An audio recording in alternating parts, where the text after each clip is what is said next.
Young ভাইদেরকে আমি খালি কয়েকটা নসিহত করতে চাই আপনাদের জন্য। আশা আলোচনা অনেক শুনছেন জীবনে, নামাজ রোজা হজ জাকাতের আলোচনা বহুত শুনছেন আলহামদুলিল্লাহ। তো এখনো যদি আপনারা নামাজ, রোজা, হজ জাকাত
এই দিক থেকে আমরা, এই দিক থেকে চায়না, এখান থেকে নেপাল, এখান থেকে ভুটান, এখান থেকে মায়ানমার, এখান থেকে পাকিস্তান, আর তার চেয়ে বাপ আছে। ওদের সাথে কেউ পারছে এই পর্যন্ত? কারণ ভাইরা নিজেদেরকে গড়ে নিচ্ছে, এখন গোছাচ্ছে। এখন কথা হচ্ছে, আমরা একটা কাপুরুষতার পরিচয় দিচ্ছি। নেপাল ওকে টাইম দেয় না, ভুটান টাইম দেয় না, মায়ানমার টাইম দেয় না, চায়না তো দেয়ই না। আর আমরা তাকে একেবারে প্রভুর আসনে বসায় রাখছি। আমরা কি দিছি? আমরা ইলিশ দেই, আমরা ট্রানজিট দেই, আমরা রেল দেই, আমরা বন্দর দেই, আমরা আর কি দেই? গ্যাস তো দেই মাশাল্লাহ। তারপরে পণ্যগুলো তো দিচ্ছি, গার্মেন্টস দিয়ে দিচ্ছি, আমাদের প্রশাসনের মধ্যে লোকজন দিয়ে দিচ্ছি, কর্মী শ্রমিক দিয়ে দিচ্ছি। এই জন্যই তো বলি, কেন সে স্ট্যাটাস দেয় যে এই স্বাধীনতা তার স্বাধীনতা। এটাই তাহলে কারণ। তার মানে তারা আমাদের সার্বভৌমত্বটাকে স্বীকার করে না, তাই না? তারা যদি আমাদের আমাদের স্বাধীনতা সার্বভৌমত্বকে স্বীকার করতোই, তাহলে তো এরকম সে পারবে না। তার তাকে নেওয়ার আগে 100 জনের উপর গুলি চালাইতে হবে, এমন একটা মুভমেন্ট থাকতে হবে। আপনারা ভুল জায়গায় মেধা আশ্রম এবং আপনাদের জীবন নষ্ট করতেছেন। আপনাদের থাকা দরকার ছিল ওলামায়ে কেরামদের সাথে, তাহলে আপনাদেরকে টক্কর দিয়ে কেউ সামনে যেতে পারতো না। আপনাদের সবার ভূমিকা আছে না? কেউ কথা দিয়ে ভূমিকা রাখবেন, কেউ লিখবেন, কেউ বলবেন, কেউ যেভাবে হোক আপনাকে ভূমিকা তো রাখতেই হবে। কারো বসে থাকার সুযোগ নেই এখন আর। এই রাষ্ট্রটাকে ইসলামিক রাষ্ট্র হিসেবে গড়ার দায়িত্ব এখন সবার কাঁধে আসছে। আমরা আমাদের জায়গা থেকে বলতেছি, বাকি কাজ কিন্তু আপনাদেরকে করতে হবে। আল্লাহ পাক করার তৌফিক দান করেন। আর ইসলামপন্থী ভাইদের আপোষের যে দূরত্ব, এটা কমায় ফেলতে হবে। এই দূরত্ব রাখা যাবে না। ইখতিলাফ আছে থাক, যদি আকীদাগত মৌলিক কোনো পার্থক্য না থাকে, আমরা তো ভাই ভাই। নাকি আমরা আমাদের চেয়ে কি মানে সেকুলার আমাদের বেশি বড় ভাই? আমাদের চেয়ে কি ওই যে নাস্তিক মুরতাদের আমাদের বড় ভাই? কমিউনিজমে যারা আছে ওরা আমাদের বড় ভাই? না এই গণতন্ত্রপন্থী যারা একবারে কট্টর ওরা আমাদের যিনি ভাই নাকি? আমাদের তো ভাই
এলেম শিখবো 1 নাম্বার, 2 নাম্বার হচ্ছে এলেম মুহাক্কিক কোন আলেমের সহবতে শিখবো, একা একা শিখবো।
তার ফিকির আছে শুধু মসজিদ নিয়ে আর অন্য কিছু নিয়ে, তার দল নিয়ে বা তার মানে আরো তো আছে অনেক কিছু আর কি, এগুলো নিয়ে। তো ওইগুলো বাদ দিলাম। এই আমরা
আলেমগণ, আমাদের বরেণ্য ওস্তাদগণ এবং আমাদের তুল্লাবরা, আমাদের জামাআগুলো, আমাদের ইমারাগুলো এবং আমাদের ইসলামী সংগঠনগুলো, তারা যখন মাঠে থাকবে তখন তাদেরকে একা ছেড়ে দেওয়া যাবে না। মই মই দিয়ে গাছে উঠায় মই টানা যাবে না।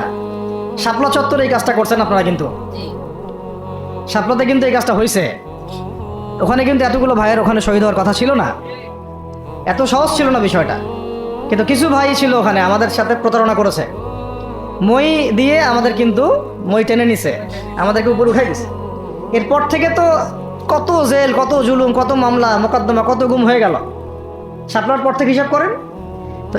এবার এই ভুলগুলো আর করতে যায় না, এই মুনাফিকিগুলো আর কেউ করতে যায় না আল্লাহর ওয়াস্তে। আপনারা ওলামা ইকরামদের সাথে থাকেন, হাত শক্ত করেন, মই দিয়ে আবার গাছে উঠায় মই টানে নিয়েন না। আমি কি বুঝাতে পারছি? বুঝাতে পারি নাই মনে হয়। অর্থাৎ ওলামা ইকরামগণ যখন মাঠে থাকবেন, ইসলামী সংগঠনগুলো যখন মাঠে থাকবে, আপনাদেরকে আমরা পাশে চাই, পাশে পাবো তো ইনশাআল্লাহ। আল্লাহ পাক যেন আমাদের সবার এই আওয়াজকে কবুল করেন। আমি আল্লাহ পাক আমাদেরকেও কবুল করেন, আমাকে কবুল করেন, আপনাদের সবাইকে কবুল করেন। আমাদের গন্তব্য একদম স্পষ্ট, হয় খেলাফা না হলে শাহাদা, হয় খেলাফা না হলে শাহাদা। ইনশাআল্লাহ তাআলা দুটোর যেটাই হোক না কেন আমরা সফল। আল্লাহ পাক আমাদের সবাইকে এই কথাগুলো বোঝার ও আমল করার তৌফিক দান করেন।